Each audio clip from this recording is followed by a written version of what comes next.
He can score with his left foot, his wrong foot. He can score with his right foot. He can score from distance. He's probably the best poacher now in world football. He can score with penalties. And if you stick it in the box and hang it up there, he'll go and score with a header. And he might even score with a free kick. So if you think about impact of a player and you think about what is the greatest player of all time, and I've never really answered this question with great things, but you just look at these stats here. You know, his right foot, I'm just going to choose this one. His right foot is obviously the majority of his goals, but that is a phenomenal amount of goals with his wrong foot. It's an outrageous amount of headers, absolutely outrageous. So many goals inside the box, but a lot outside the box. Penalties, again, a massive amount of penalties, 125. Hat-tricks, free kicks.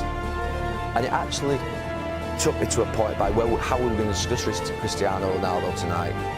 I do think that he would be the player in the history of football that I've watched that I would bring off the bench and thought I had to have someone win a football match for me. So what does that mean? To me, I think in answering that question that I was asked by a gentleman this morning on the way in, I do think he's the greatest football player that has ever lived. Now, he's shaking his head with that. I do think he's the greatest football player that's ever lived. That is not a bias, that is me just looking at answering that question of who I think I would want to trust to win me a football match most, in the most different ways, who is the most complete player.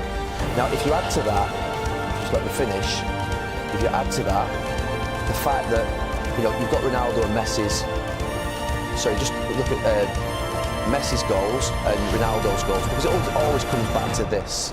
And look, there's no doubt that Messi scored an obscene amount of goals, is a ridiculous player.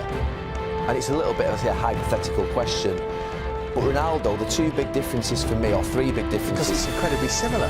It is. Apart from the wrong-footed goals, the headers, which Ronaldo scored 4 or 5 times more,